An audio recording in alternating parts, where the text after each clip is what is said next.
E aí, galera, sejam muito bem-vindos a mais uma aula do nosso curso de inglês aqui da School for Young Armies.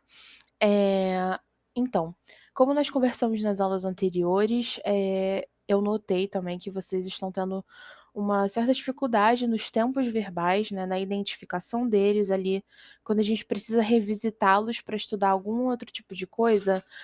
é, eu senti que há uma certa dificuldade, então foi acordado com vocês que a gente iria revisitá-los, estudar estudos de novo, passar por cima disso tudo, para que facilite o entendimento, né, a compreensão das matérias posteriores, né, que estão por vir no nosso curso.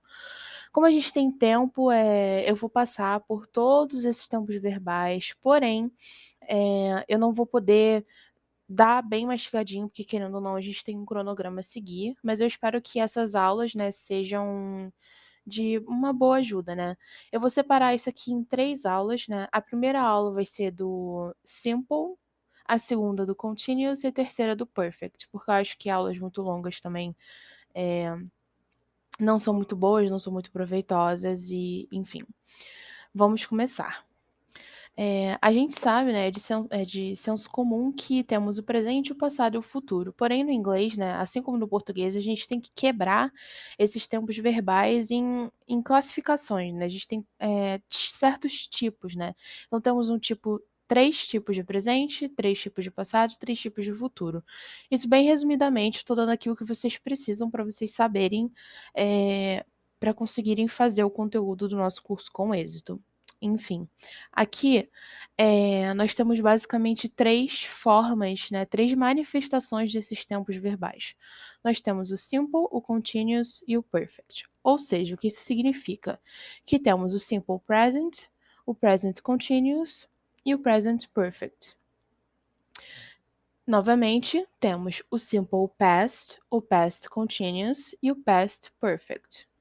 E, no futuro, temos o simple future, continuous future e perfect future. Aí também a ordem tem alguns livros que usam uma ordem diferente, mas basicamente é isso, né. Na aula de hoje nós vamos trabalhar, o simple, ou seja, veremos o simple present, simple past e simple future. Aqui, o que eu decidi, que a gente vai separar isso em 3 aulas, porque é um conteúdo um pouquinho massivo e eu acho que também que aulas muito longas não são de bom uso, né, pelo menos é uma opinião, é como eu gosto de lecionar. Enfim, vamos começar. Aqui é basicamente o que eu expliquei para vocês e, eh, na verdade foi o que eu acabei de falar, né, então eu só tinha esquecido de passar os slides. Então a gente vai começar pelo simple present. Aqui, no simple present nós temos o seguinte: o simple present, ele é utilizado para falar sobre coisas no geral, no presente. Coisas que acontecem o tempo todo, repetidamente, ou uma coisa que é verdade, algum fato. Então, por exemplo, nós temos esses exemplos aqui, ó. Nurses take care of patients in hospitals. I usually leave for work at 8 a.m. The earth goes around the sun. The coffee shop opens at 7:30 in the morning. Então nós podemos ver que são fatos, né, são statements, né, como a gente pode chamar. E esse é basicamente o uso do simple present. O simple present, eu acho que de todos ele é o que mais se manifesta, é o que a gente aprende, né, é a primeira coisa que a gente aprende quando a gente vai entrar na língua inglesa. E no simple present, a gente tem o uso de verbos auxiliares, né, o do ou does, para fazer perguntas ou na forma negativa da frase. Então aqui eu coloquei, à disposição, né, a estrutura da forma negativa e da forma interrogativa. Então, na forma interrogativa, o verbo auxiliar, ele vem primeiro, ele vem antes do sujeito. Então ficaria do ou does, o pronome e o verbo. Já na forma negativa, vem primeiro o sujeito, o verbo auxiliar e o verbo principal. Então nós temos aqui vários exemplos. Por exemplo, I come from Brazil. Where do you come from? I don't go to church very often. What does this word mean? Rice doesn't grow in cold climates. E nos próximos exemplos, a gente tem frases nas quais o verbo do também é o verbo principal, que isso pode acontecer e é bem comum. Ou seja, what do you do? I'm an accountant. He's always so lazy. He doesn't do anything to help. Então aqui a gente vê o uso do verbo auxiliar. Na forma interrogativa, quase sempre ali o verbo auxiliar ele vai vir antes, já é uma coisa bem comum, creio que não seja desconhecido a vocês. Essas estruturas, né, as negativas e as interrogativas, geralmente seguem a mesma regra, né? E. Ops, teve um erro aqui, perdão. Mas enfim, aqui temos mais exemplos de como a gente usa o simple present para falar o quão frequentemente a gente faz as coisas. Então, I get up at 9 every morning. How often do you go to the dentist? Julie doesn't drink tea very often. Robert usually plays tennis 2 or 3 times a week in the summer. Como a gente fala também muito sobre constância, né? Não necessariamente constância, mas com que frequência as coisas acontecem, a gente vai ver bastante essas palavras, como always, never, often, usually, sometimes, e mais o verbo no simple present ali no caso. Entenderam? Agora a gente vai passar para o simple past. Bom, o simple past, geralmente, né, os verbos, quando eles são regulares, a gente flexiona ele para o simple past e eles vão se manifestar nessa forma com ed no final. Claro, para verbos regulares, porque como a gente já mencionou antes, os verbos irregulares têm as próprias regras de conjugação. Então, por exemplo, a gente tem aqui I work in a travel agency. Now, I worked in a department store before. We invited them to our party, but they decided not to come. The police stopped me on my way home last night. Laura passed her exam because she studied very hard. However, temos verbos que são irregulares, como eu falei, ou seja, o simple past não vai terminar em ed.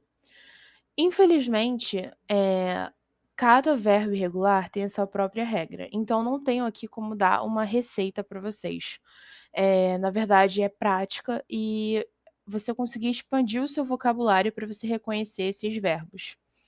Mas eu vou dar listas para vocês dos principais verbos irregulares, que vão servir de auxílio na execução dos deveres. Enfim, aqui temos uns exemplos, né? Write wrote. Mozart wrote more than 600 pieces of music. See flexiona para saw. We saw Rose at the mall a few days ago.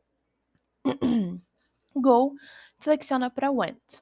I went to the movies 3 times last week. E shut tem alguns verbos que eles não mudam. Então, shut continua shut. It was cold, so I shut the window. Aqui nós temos a regra das perguntas e a forma negativa, né? A forma interrogativa e a negativa. No Simple Past, quando a gente faz uma pergunta, a gente põe, né? Como a gente já tem costume, de colocar o verbo auxiliar antes do sujeito. Só que aqui, por exemplo, a gente pode ver que na forma anterior, a gente põe um ed, a gente flexiona o verbo. Só que quando nós estamos fazendo uma pergunta, o verbo ele fica na forma primária dele. Ou seja, did you enjoy? Did she enjoy? Did they go? Então o verbo ele fica nessa forma dele, ele fica inalterado. E nós temos aqui a forma negativa também, que acontece a mesma coisa, o verbo continua inalterado. Então vamos ler os exemplos. John, did you go out last night? E a Mary responde, yes, I went to the movies, but I didn't enjoy the film much. When did Mr. Thomas die? About 10 years ago. They didn't invite her to the party, so she didn't go. What did you do on the weekend? I didn't do anything. Essa frase aqui eu coloquei ela destacada porque nós temos novamente um exemplo no qual o do é o verbo principal. Nós temos ele na forma de auxiliar, mas também temos na forma principal. Certo? Agora vamos ver, por último, o simple future. Como é que é o simple future? Basicamente, É o tempo verbal que a gente usa para falar de coisas que não aconteceram. É bem simples. Então, a gente usa o simple future para falar sobre uma ação, uma condição que vai começar e acabar no futuro. E presta bem atenção nisso. Vai começar no futuro e acabar no futuro. Por exemplo, this year Jen will read War and Peace. It will be hard, but she's determined to do it. Então, a gente vê que a forma, né, a estrutura do simple future é will mais a forma primária do verbo, né, a gente também não altera. O will ele é uma chave, né, quando a gente vai falar de futuro. Porém, a gente também pode usar I am going to. Eh, Aqui, por exemplo, no simple future, a gente não tem a diferenciação entre singular e plural, a fórmula é a mesma. Mas a gente tem essa forma de going to. Você pode tanto usar will ou going to. São duas formas que são equivalentes. E aí cabe a você decidir qual que você quer usar. Novamente, no going to, a gente usa o verbo depois do going to na forma originária dele. A gente não flexiona de qualquer maneira. Ou seja, vamos ver os exemplos. I am going to learn a new language. Jen is going to read that book. My brothers are going to sleep till noon if no one wakes them up. You are going to see what I mean. E, por último, né, a gente vai trabalhar aqui a forma negativa e interrogativa. A única diferença da forma negativa é que nós colocamos o not. Will mais not. Ou seja, temos He's not going to say anything bad about his boss. Chen will not quit before she reaches her goal. A gente também pode colocar o will mais o not para won't. He is not going to say anything bad about his boss. Normal, porque tem going to.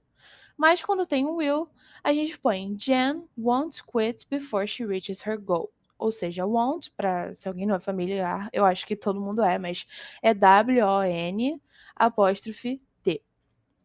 Enfim, e na forma interrogativa é o will mais o sujeito mais o verbo na forma originária dele. Novamente, a gente não flexiona. Ou a gente tem going to, que é o sujeito mais o going to mais a forma, né, originária ali do verbo. Ou seja, temos Will Jen finish War and Peace over the summer? Am I going to have the discipline to study Spanish every day? Então, por aqui a gente vai terminar o nosso conteúdo da forma simple, né? Dos verb tenses. Bom, aqui eu tenho a keyword que é ostracized. Eu vou pedir para vocês de dever de casa, vocês escreverem frases usando todos os tempos que a gente viu. E eu quero 5 frases de cada tempo. Então, eu quero 5 frases do simple future, 5 frases do simple present e 5 frases do simple past, ok? Vocês podem entregar no canal de atividade no Discord. Eu preciso que vocês me devolvam para eu poder corrigir, a gente conseguir identificar se tem alguma dúvida, alguma dificuldade. E, por último, vou pedir para vocês criarem uma frase com a keyword que eu passei para vocês. Não se esqueçam de colocar a keyword no canal da chamada para eu poder dar presença para vocês. Vocês têm um prazo de 1 semana, a partir do dia 6, para poder colocar essa palavra. Se vocês não colocarem, vocês vão levar a falta. Então, por favor, não esqueçam. Mas se vocês esquecerem também, a gente pode conversar, não tem problema. O importante é que vocês estejam vendo as aulas. Bom, se vocês tiverem alguma dúvida, é o de sempre. Podem me chamar, podem mandar uma mensagem no privado aqui, não tem problema algum. E na próxima aula eu vou liberar para vocês, só que como material extra, do continuous e do perfect, né, que a gente tem o simple, continuous e perfect. O simple já foi, mas enfim, eu vou liberar como material extra. E é isso, gente. Espero vocês na nossa próxima aula e obrigada por assistirem. Espero que eu tenha ajudado de alguma forma. Tchau, tchau!